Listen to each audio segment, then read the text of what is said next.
Sebelumnya izin memperkenalkan diri, nama Faranzado Barata Siregar dengan NPM 2254071013. Di sini saya ingin menjelaskan apa itu transmisi otomatis pada motor dan mobil. Jadi transmisi otomatis pada motor dan mobil itu adalah transmisi dengan gigi-gigi yang bisa melakukan perpindahan sendiri atau otomatis berdasarkan pada beban mesin yang berasal dari besarannya kanan gas pedal dan kecepatan kendaraan itu sendiri. Pengoperasiannya berbeda dengan transmisi manual yang memerlukan perpindahan manual, perpindahan gigi dengan memakai tuas pemindahan gigi. Melalui transmisi otomatis, gigi-gigi bisa berpindah dengan sendirinya untuk menyesuaikan kondisi jalan dan jumlah muatan muatan yang beragam. Pengertian transmisi otomatis ini memang berbeda dengan transmisi manual pasalnya. Transmisi otomatis dilengkapi dengan torque converter atau pengubah putiran yang difungsikan sebagai kopling otomatis. Pada transmisi otomatis, minyak transmisi memiliki fungsi ganda karena tak hanya melumasi dan mendinginkan, tetapi juga memindahkan gigi dan fluida kopling secara otomatis. Sehingga minyak transmisi ini jumlahnya harus selalu mencukupi supaya bisa melakukan fungsinya dengan baik. Penggantian minyak transmisi secara rutin merupakan hal yang sangat penting untuk dilakukan sebab jika jarak tempuhnya bertambah, maka kualitas minyaknya akan berturut. Dengan mengetahui pengertian transmisi otomatis, mungkin itu akan uh, membuat kita menjadi mengerti atau dapat mencegah kerusakan pada kendaraan bermotor kita. Di ya, apa itu transmisi otomatis? Ini tadi transmisi otomatis adalah transmisi yang melakukan perpindahan gigi percepatan secara otomatis. Jadi transmisi otomatis tidak seperti transmisi manual.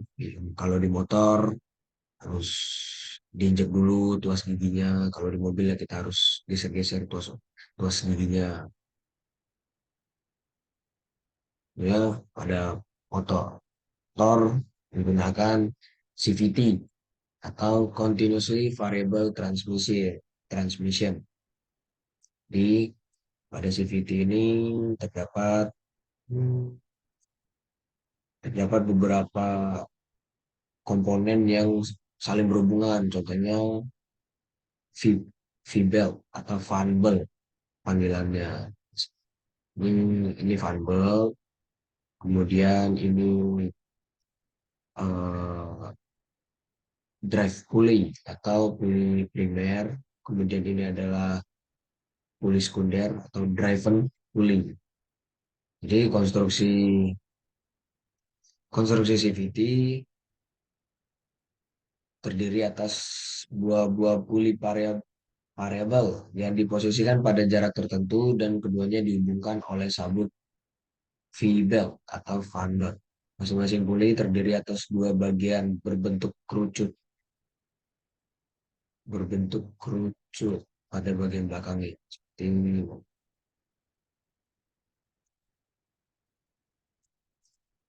Contohnya itu drive pulley, ya gambar drive pulley pada motor. Nah, ini kan ada kerucut seperti hubungan itu. Kemudian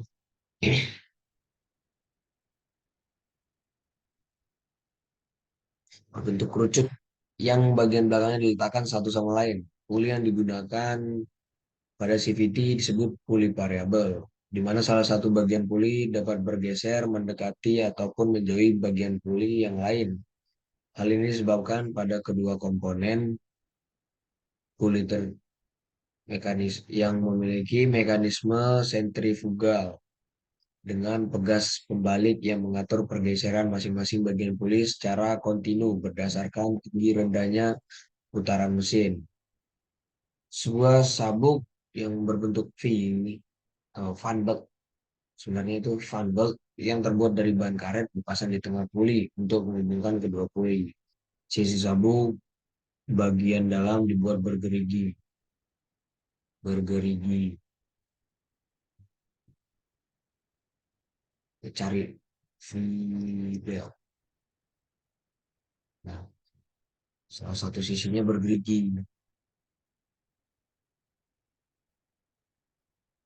Di bagian dalam ini bergerigi untuk menghubungkan antara primer puli sama sekunder puli. Itu ya, di tujuan bergeriginya itu untuk meningkatkan kemampuan kontak atau grip sabuk terhadap puli. Puli primer atau drive puli dihubungkan langsung dengan bagian mesin sepeda motor dan driven puli atau puli sekunder dihubungkan dengan roda belakang melalui perantara mekanisme penggerak berupa kopling sentrifugal dan roda gigi reduksi sabung. Sabung digunakan untuk menghubungkan tenaga putar dari drive pulley ke driven pulley. Berikutnya cara kerja CVT. Saat putaran mesin stasioner pada gaya kontrifugal yang terjadi pada gerak gesek dari unit kopling sentrifugal belum mampu mengalahkan tegangan pegas sentrifugal. Gaya gesek tidak mampu memutarkan rumah kopling, sehingga kopling sentrifugal belum bekerja. Tenaga putaran mesin yang diteruskan transmisi berhenti pada unit kopling sentrifugal, sehingga sampai ke roda dan sepeda motor berjalan. Ya, masih seperti merata, masih, masih posisinya itu tidak ada yang tegang. V-beltnya. Kemudian saat putaran mesin digerakkan atau dinaikkan, sepeda motor mulai berjalan. Saat putaran mesin bertambah kurang lebih 3000 rpm, gaya sentrifugal yang terjadi pada sepatu gesek, bukan sepatu gesek, V-belt maksudnya, sudah cukup besar dan akan terlempar keluar dan menggesekkan rumah kopling. Pada kendaraan ini, kopling sentrifugal mulai meneruskan tenaga putaran mesin ke roda belakang sehingga sepeda motor mulai berjalan. Sedangkan gaya sentrifugal yang diterima roller pemberat pada drive pulley belum cukup untuk mengalahkan tegangan pegas pada driven pulley. Hal ini menyebabkan driven pulley menyempit, menghasilkan diameter yang besar. Karena panjang sabuk tetap, maka driven pulley menyesuaikan untuk berada pada posisi melebar. Eh,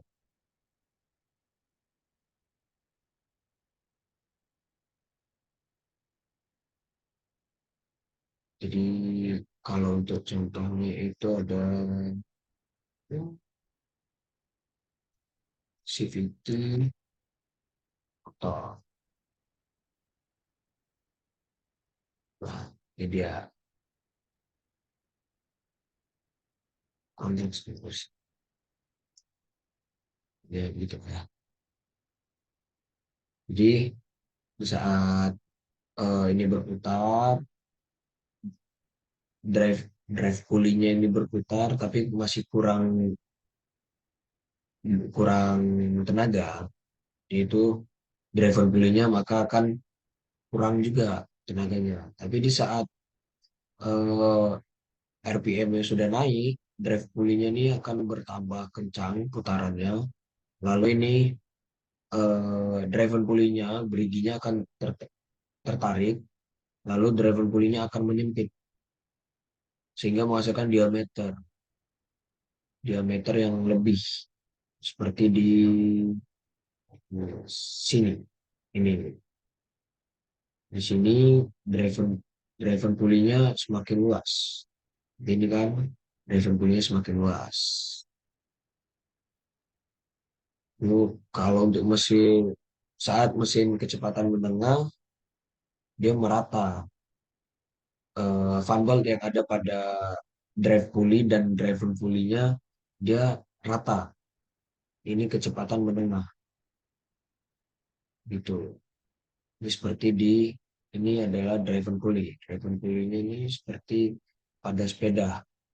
Jadi kalau pada sepeda gigi semakin kecil gear belakang yang kita gunakan maka putarannya akan semakin berat.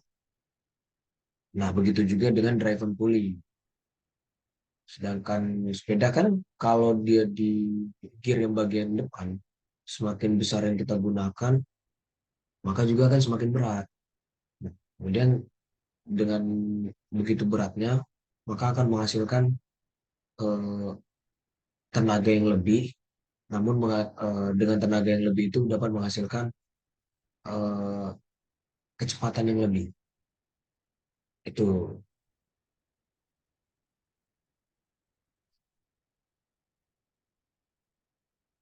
selanjutnya berikut ya tadi adalah sebagai pembahasan untuk transmisi otomatis pada motor.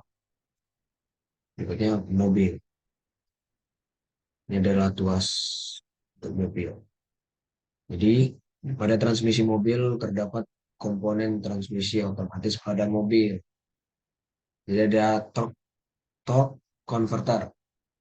Torque converter adalah komponen transmisi otomatis yang dipasangkan pada bagian input shaft transmisi dan dikencangkan dengan baut ke flywheel crankshaft.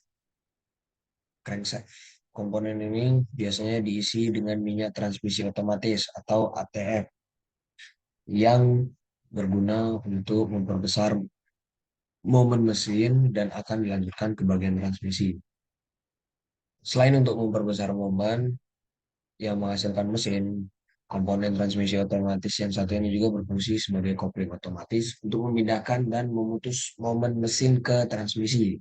Torque, torque converter juga bekerja untuk memperlembut mesin, meredam getaran, dan menggerakkan pompa oli. Selanjutnya, planetary gear unit. Planetary gear unit adalah komponen yang digunakan untuk menaikkan dan menurunkan momen mesin, serta kecepatan kendaraan. Komponen transmisi otomatis yang satu ini pada dasarnya digunakan untuk menghasilkan tenaga dan menggerakkan kendaraan yang memiliki beban berat dengan tenaga yang ringan. Maksudnya itu menggerakkan kendaraan yang memiliki beban berat. Contohnya itu seperti kendaraan diesel. Biasanya kendaraan diesel ini contoh yang digunakan itu adalah eh, truk atau traktor pertanian, karena mereka memiliki beban yang berat, namun membutuhkan torsi yang besar untuk menggerakkan kendaraan tersebut. Selanjutnya, hydraulic control unit. Hydraulic control unit adalah komponen transmisi otomatis yang berfungsi untuk mengontrol kerja dari rem dan kopling pada transmisi otomatis. Hydraulic control unit ini memakai tekanan yang dihasilkan dari pompa oli. Komponen ini memiliki oil pan yang berguna sebagai reservoir fluida, pompa oli untuk meningkatkan tekanan hidrolik, serta berbagai macam katup dan pipa yang mengalirkan minyak transmisi ke bagian clutch, brake, atau rem, dan bagian-bagian lain pada komponen transmisi otomatis ini. Kebanyakan katup hidrolik control unit bisa ditemukan pada valve body assembly yang diletakkan di bawah planetary gear tadi. Saya dari bawah. Selanjutnya adalah linkage.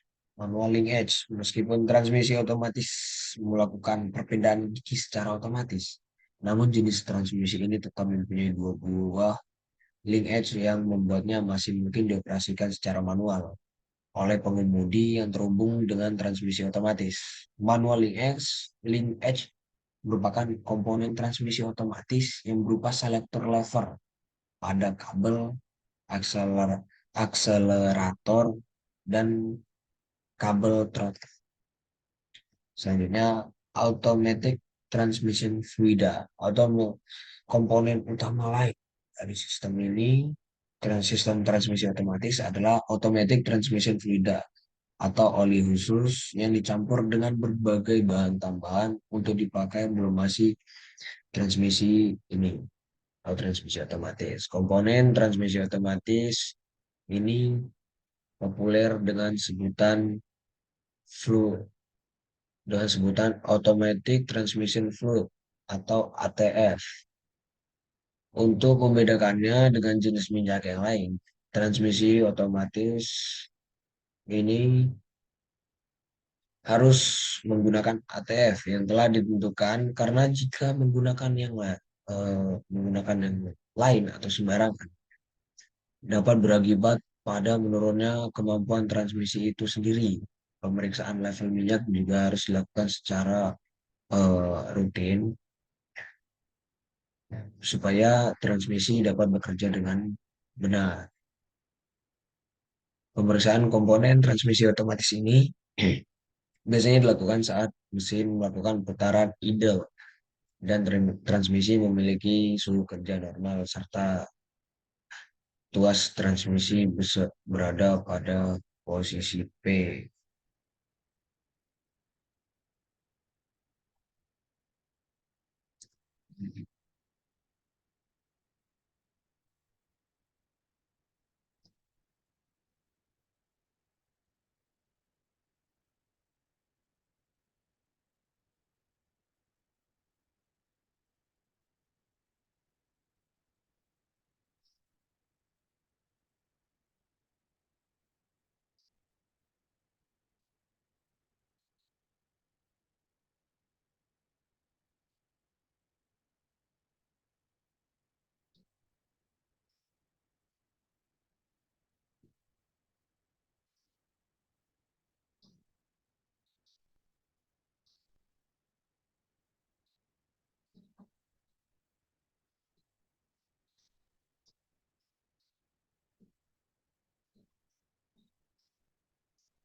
Jadi tadi adalah komponennya pada transmisi otomatis mobil. Selanjutnya adalah cara kerja transmisi otomatis pada mobil. Cara kerja transmisi otomatis pada mobil ini dimulai dari torque converter yang berfungsi sebagai kopling mekanikal, sehingga lewat komponen ini torsi ditransfer dengan mekanisme pompa dan turbin. Baling-baling pertama di dalam torque converter bekerja sebagai pompa yang dikopel melalui langsung memakai mesin. Yang kedua, mengkopel langsung turbin dengan planetary gear. Dan yang terakhir berfungsi sebagai stator atau starter untuk mengembangkan sistem dua baling-baling menjadi tiga baling-baling. Pada saat cara kerja transmisi otomatis berjalan, baling-baling yang terkopel ke mesin berputar untuk memompa oli transmisi pada ruang tertutup. Kemudian tekanan oli dipakai untuk mendorong turbin. Sistem ini menghasilkan peningkatan torsi pada turbin saat RPM mesin mengalami peningkatan. Pada cara kerja transmisi otomatis planetary, pada cara kerja transmisi otomatis, planetary gear berfungsi sama seperti gigi-gigi rasio pada transmisi manual untuk merubah rasio putaran turbin pada roda sehingga mirip dengan tuas Forsnelling yang dipakai untuk menjalankan mobil. Perbedaannya terletak pada desain fisik karena pada planetary gear tidak ditemukan adanya dua barisan roda gigi yang saling dihubungkan dengan rasio berbeda-beda. Namun pada cara kerja transmisi otomatis ini, planetary gear hanya memiliki sebuah roda gigi yang di sekelilingnya terdapat banyak roda gigi kecil dan bagian bernama rumen planetary yang terdapat gigi di bagian dalamnya. Sedangkan untuk merubah rasio planetary gear serta hidrolik, merupakan kinerja dari valve body.